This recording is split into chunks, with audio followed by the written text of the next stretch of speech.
it's hard to put a finger on why you let up goals at certain times. So it's not something you can really train, you know. It's not like we play 45-minute halves in training and concentrate on the last 5 minutes. I guess it's just a habit that's sunk into the team, and now it's a mental barrier that the group can't seem to overcome.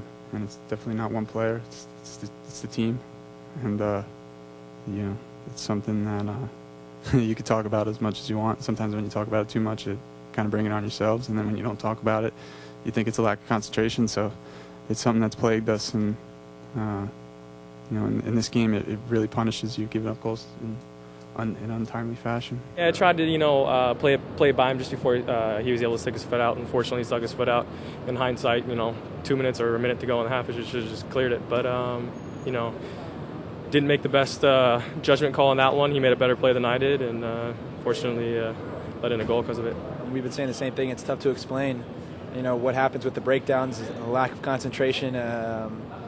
You know, it's completely mental. It's just shutting your brain off for those, you know, few minutes. And I think we tend to play tentatively, you know, because of what has happened in those last 5 minutes over the past season. And I think that's when you're playing not to make a mistake is when you're going to inevitably make those mistakes. And I think that's what's been plaguing us for you know, throughout the season. I had a word with the players afterwards, and I was talking about our responsibility to our profession. I can understand the frustration on all the fans, and because this is based on results. But I look at myself, and I thought today we put everything we could in order to win the game. I'm not going to criticize any of my players. They know I question some of their character and this sense of urgency in our play.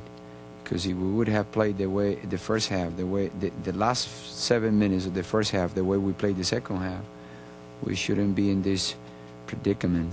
I think it's just concentration, and unfortunately we haven't had it this year, and I don't know what it is. And you know, if I could put my finger on it, or Juan Carlos could put his finger on it, I think the issue would be solved. But you know, maybe at the end of the day, it's lack of leadership from everybody, or just lack of you know, people taking accountability for you know, for their responsibilities in the last 2 to 3 minutes of halves. It's just extreme disappointment. I mean, we did a lot of good things.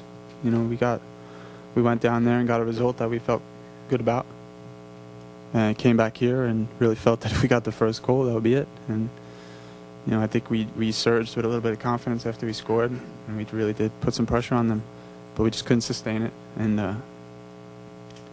it is disappointing because we did some really good things after the first 90 and then the first 30 to 35 minutes. So this game, you know, we did all the right things, and to give it away in about 6 minutes is tough. That's hard to swallow. So you know, it's going to be something that I'm sure we all think about for a few days, if not the rest of the season.